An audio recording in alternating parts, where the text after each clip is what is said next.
This is Afshin Munjat. You may know me from my channel, The Gnostic Truth, wherein I explicate the entire domain of philosophy in terms of a foundation consistent with the ultimate truths of reality, discoverable only by nous, and not by mere intellect, which plagiarizes such. The same way artificial intelligence plagiarizes the statements put into it by a bunch of hapless users.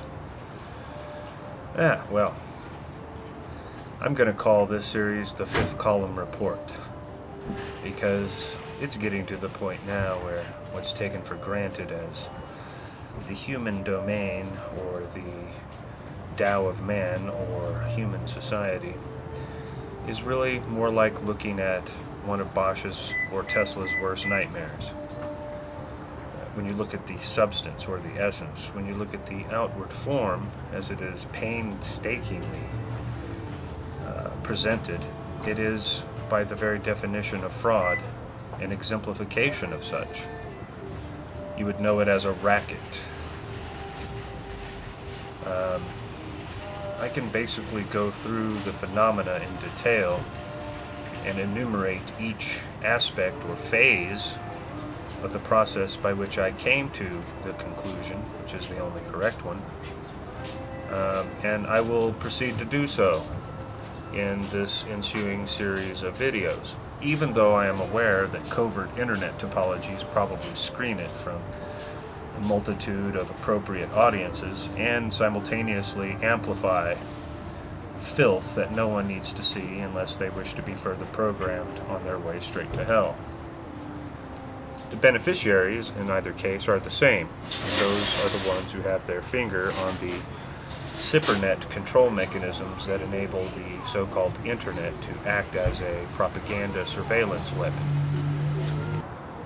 People have various names for these entities. I just call them the filthy fifths, because they're entities and can be enumerated, and they are part of a fifth column of racketeering that is so large that it makes almost every human being in its domain either a dupe, an accessory, or a co-conspirator in the activity, in a hierarchical relationship where the former are far more numerous than the latter, and the intermediate are simply a tenuous vacillation between the two, quite disposable.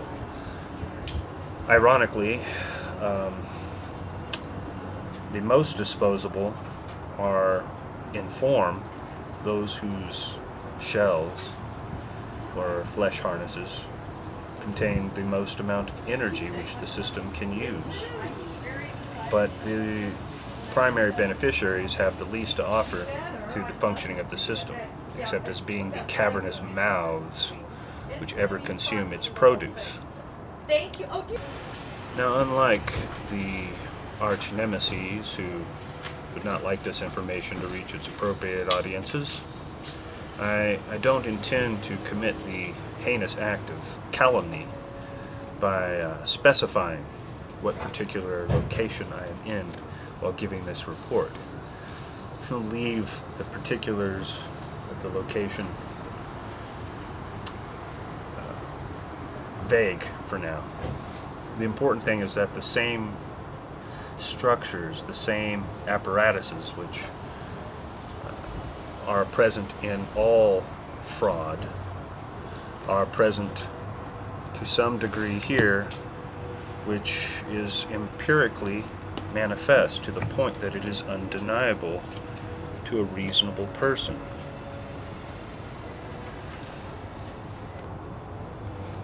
Now, how this can be reached formally is basically by the same structures used to analyze any phenomenon.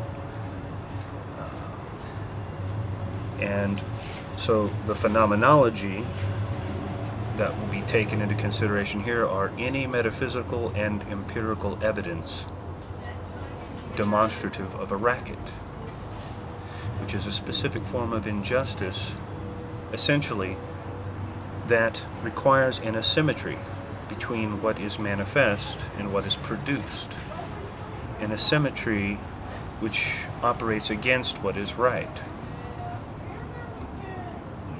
Now, there are important attributes of this essence, and they are given in order of preeminence. First, there is in descending order from the most transcendent to the most immanent phenomena.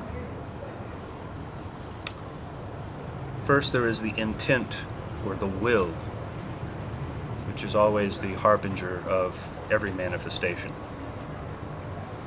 Then there is the energy, which is the accumulation of effort toward a definite consequence. There is the time, which is the extent of the entire realm of possible consequences as agent and entity. There's the space, which is the duration of the entire realm of possible consequences as cause and effect. You may understand duration as something more than just temporal, but to suggest a durability, such as the changeability of routes through which information or matter may travel, such as in topology, such as in internet topologies. Haha, how about that? And finally, the matter, the realm of formed accretions of power manifest, the most immanent. This is the overall domain of essence relevant to many phenomena, but here they will be taken more strictly to a narrower domain pertinent to what would be evidence of a racket. Well, what is a racket? A racket is a form of asymmetry where something is promised or offered which does not properly manifest what is actually delivered or produced, and in such a way that it is to the benefit of the racketeer and to the detriment of those who are on the receiving end of this injustice. In other words, it's a form of denial of the basic nature of justice, which is to each his own. So what are the modes of this manifest phenomenon?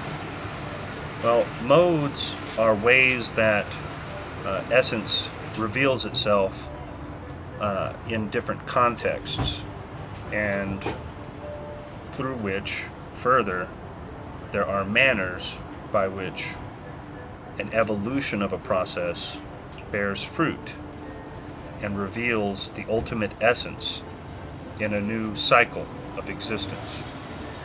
And all of the matrices of essence, intent, energy, time, space, and matter, always go through a cycle of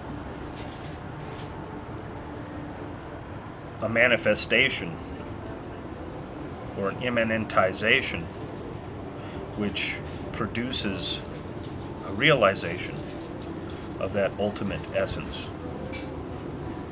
in a new form, although there is a cyclical return or rediscovery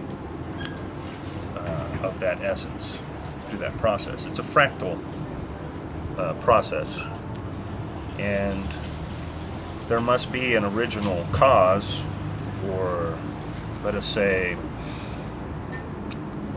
intention, that manifests this development, and it can be understood as the spirit of conception,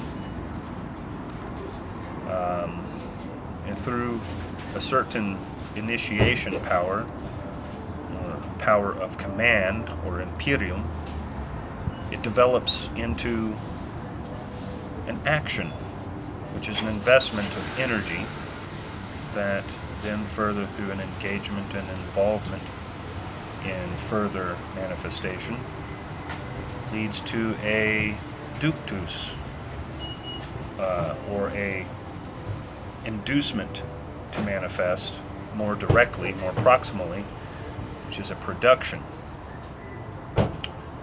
This production must be codified in some form that has what you might call inertia. It sort of roots it into a guarantee that a cycle will remanifest the origin of this process. And this takes it through specific directions. And these implement and apply the imperium, the engagement, the method, and the implementation, the initiation, the involvement, the practice, and the application into a form of expression. This presentation manifests as a conditioning or situating process that leads to what people call events. And these are where the consequential effects are first felt in the world. The agents which discover this can be part of the process intended, as it were, to receive and further propagate this process, and are expected to reach a realization of the origin which is consistent with its essence.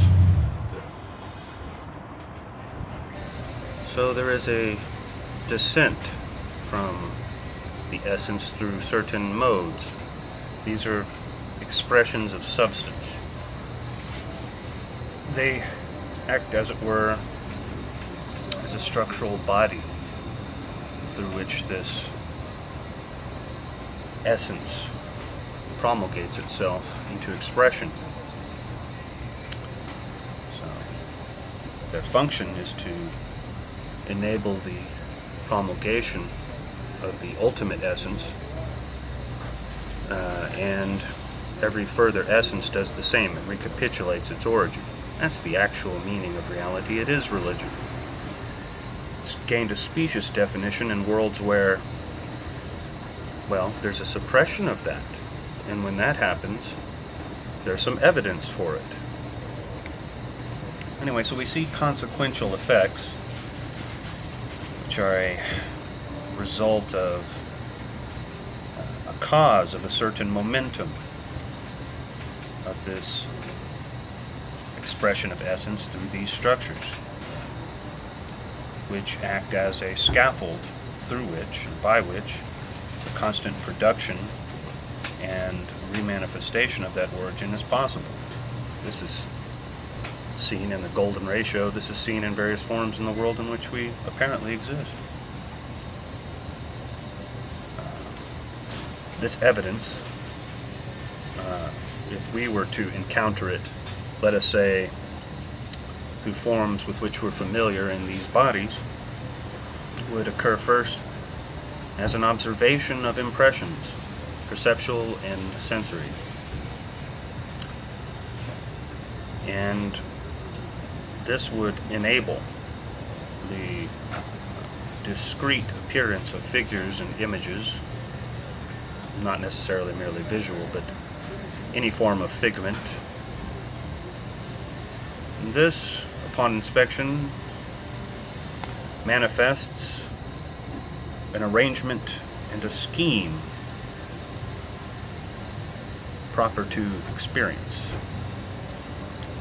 and further action of the reasoning mind, which continues the promulgation from events of